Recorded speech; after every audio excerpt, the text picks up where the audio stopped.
Hello, my name is Miss Bika. Welcome back to my channel, everybody. And today I'm going to be reviewing the game Detroit Become Human. And if you've been following on my channel, you'd know that I had recently completed the game.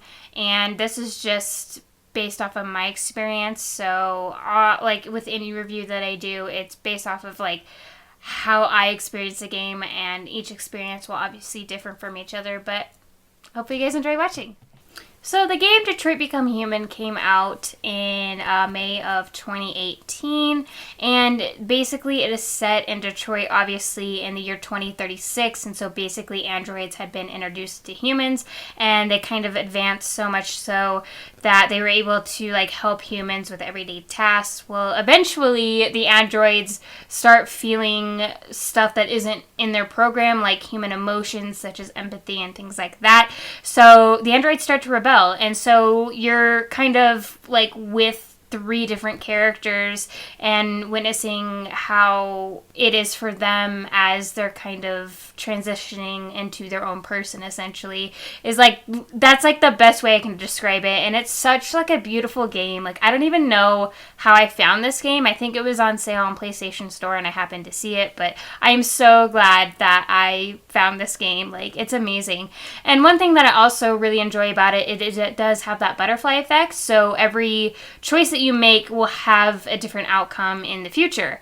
And if you had watched me throughout the entire Let's Play, you know that I didn't make the best choices, and I'll get into that in a few seconds.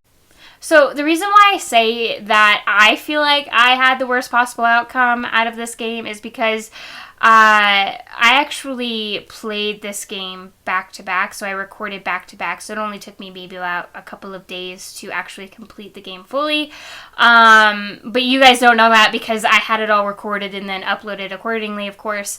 And actually after that, after I completed the game, I went back and like replayed different scenarios, and not only that, but I went and completed and got 100% trophy completion on Detroit Become Human. So with PlayStation, on PlayStation Plus, you have the opportunity to obtain trophies.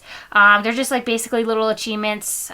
They have you do like specific things in specific games. So for example, one of the trophies that I had to acquire was kill off Connor, the character Connor, in every possible outcome. So every time that Connor had the ability to die, I had to kill him off, which I did, so I ended up getting that trophy. So I love that game so much that I like replayed every possible outcome, and then I also completed all the trophies, and I replayed the outcomes that I wanted, that were like, you know, I kept everybody alive, and Connor and Hank are friends at the end, and Hank actually lives and develops more of like a fatherly role to Connor. So yeah, I did not I wish I would have like not had this outcome, especially for a Let's Play. But if you play this game, there's so many different outcomes, and I just can't speak enough of this game. It's, oh my gosh, it's amazing.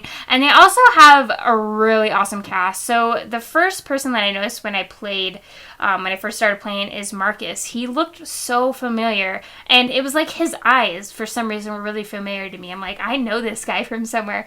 And he's actually Jesse Williams, and he is an actor, and obviously, I don't know why I said that, he plays in Grey's Anatomy, and I used to watch Grey's Anatomy all the time. So he's like one of the characters in Grey's Anatomy, and I'm like, I knew this face somewhere. And they also have a couple of other famous actors and actresses that portray in Detroit Become Human. There isn't a whole lot that I didn't like about the game.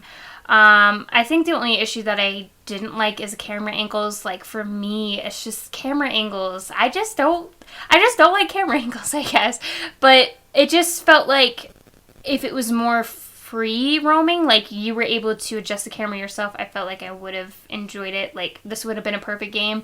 But it had the effect of, like, if you've ever played like Resident Evil, how the camera angles like switch from like one location to another. And I've actually never played Resident Evil. I've just seen like a meme about it. So I think that's, you know, it's like when a camera angle's here and then it adjusts to like the hallway, and then as you're running, you know, you run past the hallway and then it'll adjust to something else. I just wasn't a fan of that. I would prefer it to be kind of like I was, you know, I could free roam it.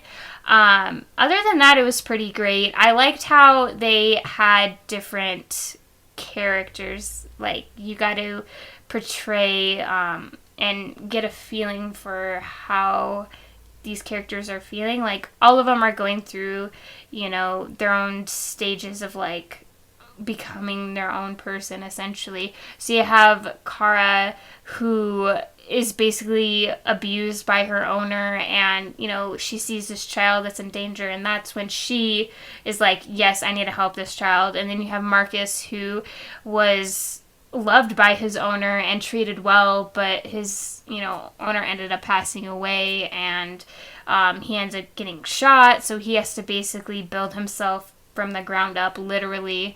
And then you have our boy Connor. He's probably my favorite character. He's built to, like, basically, what's the word? I can't think of it. I haven't played this game since July. What's the word? It's like not defiant. It's deviant. Yeah, he's trying to, like, get all these deviants right, and, him himself is, like, starting to turn to a deviant, and it's just a different experience. For me, the character I enjoyed the most is Connor, because, I don't know, there's something about him that was, like, super relatable for me, and I really wanted him to have, like, a good relationship with Hank, even though it didn't work out in the end. Like, I replayed this and did it how it's supposed to be, and I also really like the butterfly effect, because it does give you different, like, options and scenarios and different outcomes. So it's like you're playing essentially, like, so many different stories in one story. Like, it's insane. So in my opinion, this is probably one of the best games that I've ever played. Visually, it's amazing, of course, and just the dramatic aspect of it is beautiful, and I like how you have choices, so, like, you get to decide what happens and how the ending will turn out. It's amazing. So definitely, if you're looking for a game that has a more dramatic feel to it, you will definitely enjoy this game 100%. Like, you will, I promise. If you don't, you're not playing it, right? But, so that's kind of like my review a little bit. I had a little bit more notes written down, but I lost them. I lost them before I made this. And I also am going to show some clips of me trying to record and messing up really bad. So, thank you guys for watching, and you guys will be able to see my next Let's Play. I'm finally doing another Let's Play, thankfully. I think I have one picked out. I might do a poll. I don't know for this one I'm going to, because I already have a feeling that most people want to watch me play this, so stay tuned for that. Thank you guys for watching.